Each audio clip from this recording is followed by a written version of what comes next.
This is Eat, Sleep, Invest, the marketing podcast for real estate investors to get more deals. I know a lot of people, when the market changes, they keep doing the same thing. It's just because, well, that's what we always did. Yeah. There's pivoting. You know what I mean? It's like right now you need to pivot your business. You need to pivot you may need to pivot your strategies, things like that. And a lot of guys just in their head, it's like, no, I just got to ride this out 'cause I'm so committed. This is what we do.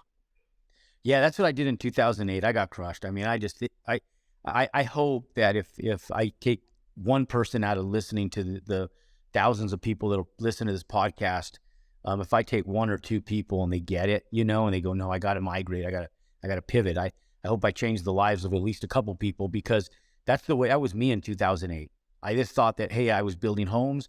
I thought I was invincible. I was making massive profits. I thought I was the reason. And yes, you're the catalyst, but you're not the reason. Like, you're the catalyst. You're the driving force of what makes things go, but you're also the driving force of what makes things fail too. And so what people have to understand is there's larger circumstances aside from you, Brian, myself, them that are listening.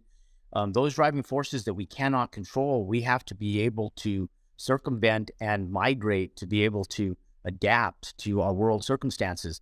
And in 2008, I didn't realize that. I thought the world was going to adapt to me and that I had this solid bulletproof business plan. I was wrong. And it took me 5 years and really longer, but it really 5 focused, hard, grinding years of just getting myself to a level platform where I'm like, okay, I got this. Things are good. We're financially okay, but we serviced a lot of debt for 5 years. I called it trash can money because every month we were just servicing what was supposed to be good debt. What wasn't good debt, it turned from good debt to bad debt because it became a liability because we couldn't finish and stabilize the assets that we were building. That was the big variable. Yeah, what made you start I like what you said. You section things off. You're like, okay, the multis are our retirement. We have this and that. What made you, or what triggered you to look at everything separately and it has its own purpose? Well, I've done it forever. So the multi-diversification was important to me because of what I went to and it through back in my early years in 1997, right? When I put all my eggs in that one business and the FTC shut us down, I was screwed. I literally had nothing. So we were scrambling. I went from making $25,000 a month back in 1996, 97 to zero overnight.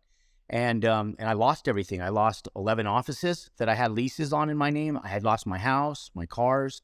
I was young. I was in my 20s, and I thought I was like independently wealthy at that time, right? So my whole thing was I wanted tangible assets. So when I opened up my business, it was my cash flow, and so I immediately, like in 1998, when I first figured out my construction company, I started making a little bit of money.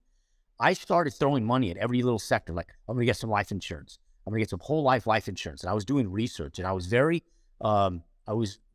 very focused on what my investments were and how they worked for me. Okay. I was very intentional and it was because of fear. I was like a scared dog, I never wanted to be there again because I was moving into my later 20s. I felt like I didn't even have a girlfriend at the time because I didn't feel worthy of one because I couldn't even afford to put food on my own plate. Right. So you're like, okay, like if I'm going to get a girl and have a wife and a family at some point in time in my life, which was my goal at some point in time, I'm like, I need to be able to afford it, right? Like, what type of a good girl is going to be with a loser that can't keep food on the table?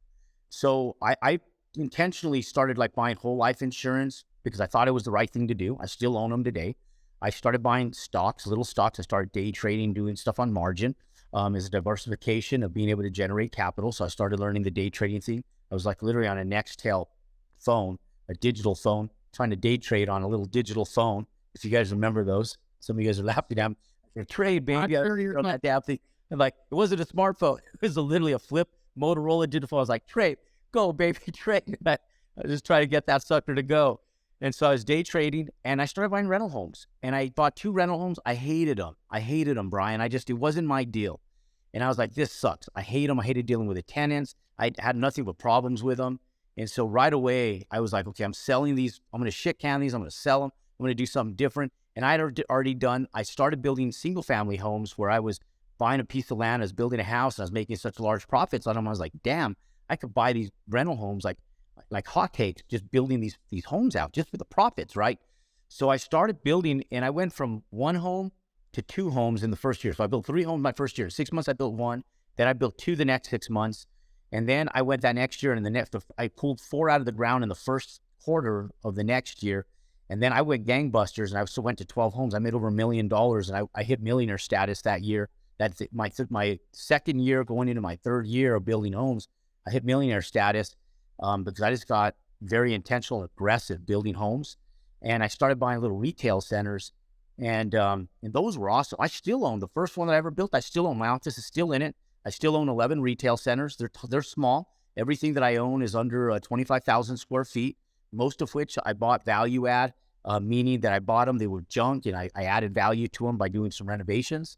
And I stabilized them, and I bought them for dirt cheap, and I own a bunch of that stuff, and I don't have to rent them for a ton of money to make great cash flow. So they still make me cash flow today. Those were my original retirement.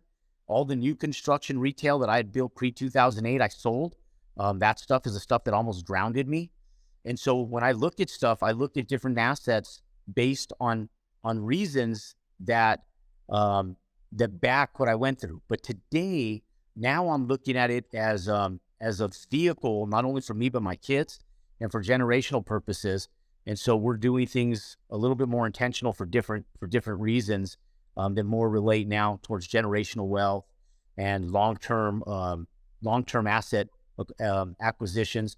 I want to teach my kids this stuff, right? So they're at an age right now where they're vulnerable to life circumstances. They're in high school, and I got a few years before they're really seasoned, and they even hopefully they even want to do this, right? I think that they're starting to understand now through their friends that what we do is actually something that they need to be looking into.